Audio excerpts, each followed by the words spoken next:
Il y a 5000 ans, quand les premiers hommes viennent s'installer sur le Causse de Blandas, ils sont porteurs d'un nouveau mode de vie, basé sur l'élevage et la culture des céréales. Mais pour se sédentariser, il leur faut trouver de l'eau. En l'absence de cours d'eau à sa surface, le plateau de Blandas demeure aride la plupart du temps. Bien sûr, il y a cette rivière, au creux du cirque de Navacelles. Mais à quoi bon descendre dans ces gorges pour remonter péniblement quelques litres d'eau? Il faut chercher ailleurs.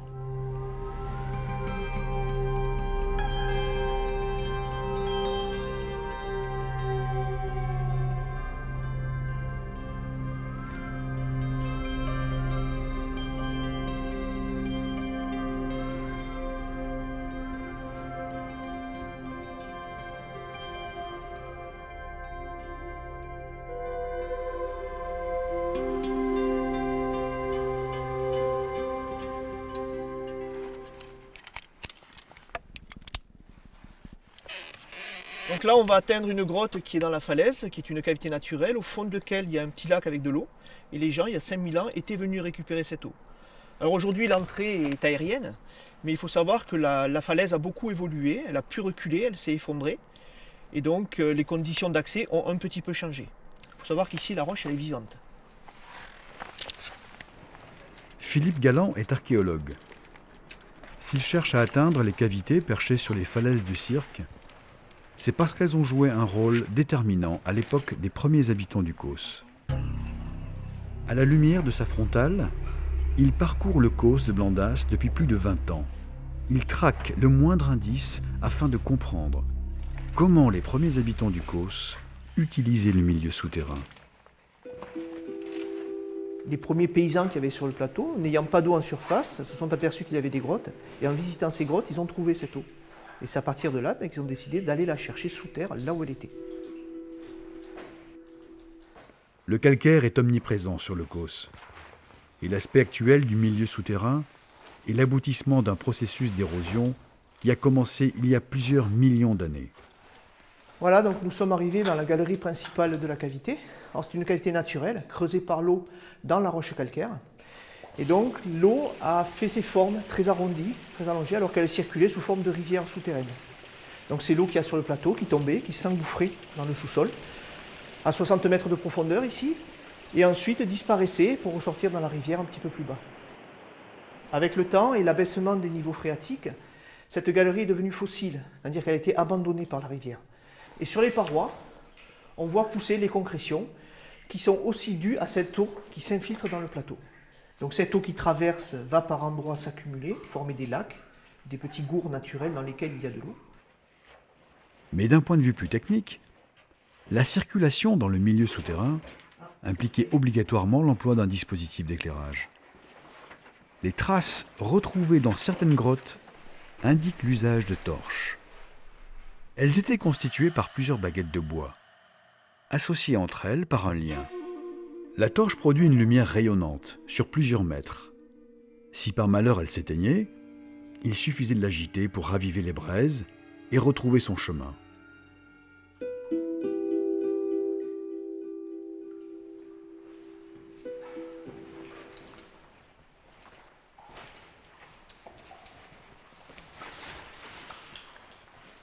Voilà, on est au fond de la grotte, à plusieurs centaines de mètres de l'entrée. On arrive en ce point où l'eau s'accumule, l'eau d'infiltration se regroupe dans un gourd naturel, un genre de petit lac. Et c'est là que les gens venaient puiser l'eau, qui se conserve tout à fait naturellement, puisque en temps normal, dans une grotte, c'est le noir absolu, une obscurité totale, donc il n'y a pas de développement de micro-organismes. La température ambiante est absolument régulière, ce qui fait que l'eau ne croupit pas, elle reste parfaitement limpide et comestible tout au long de l'année.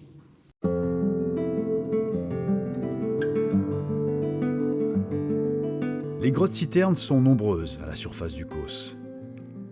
Malgré les apparences, celles-ci ne présentaient pas de grosses difficultés aux hommes de la préhistoire pour collecter l'eau, contrairement à d'autres cavités qui ont nécessité de réels aménagements.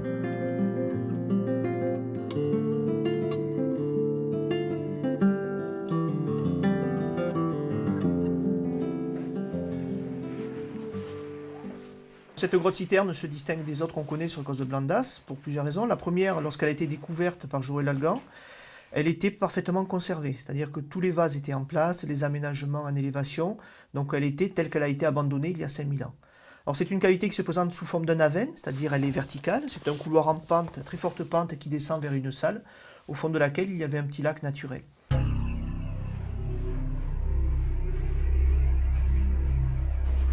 Pour acheminer l'eau à la surface, les hommes de la préhistoire organisaient une chaîne qui partait du fond de la cavité jusqu'à un espace de stockage situé à proximité de l'entrée de la grotte.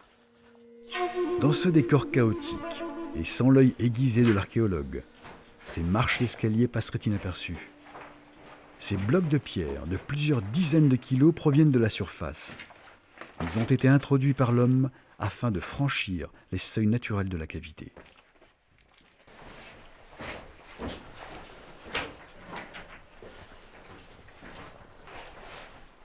Ça y est, on a atteint la zone de collecte. Toute cette eau, elle tombe aujourd'hui sur le sol, mais c'est là que les hommes préhistoriques avaient mis leur vase pour la récupérer. Pour nous, aujourd'hui, ça paraît une contrainte. Eux, c'est leur quotidien. C'est leur nécessité. Pas d'eau, pas de vie. Donc, ils avaient besoin de cette eau, et c'est pour ça qu'ils s'étaient engagés comme ça, parce qu'ils avaient remarqué que sous terre, il n'y a que là qu'il y avait de l'eau sur le causse.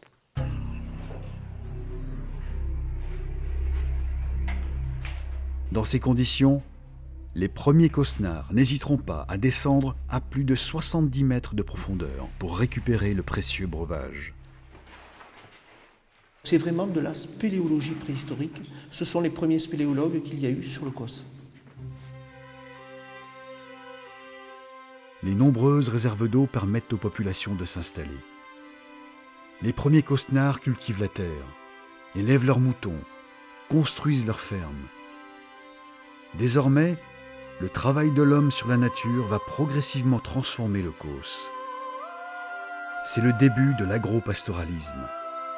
En 2011, ce sont ces paysages, des causses et des Cévennes, façonnés par l'homme depuis plus de 5000 ans, qui ont été inscrits sur la liste du patrimoine mondial de l'UNESCO.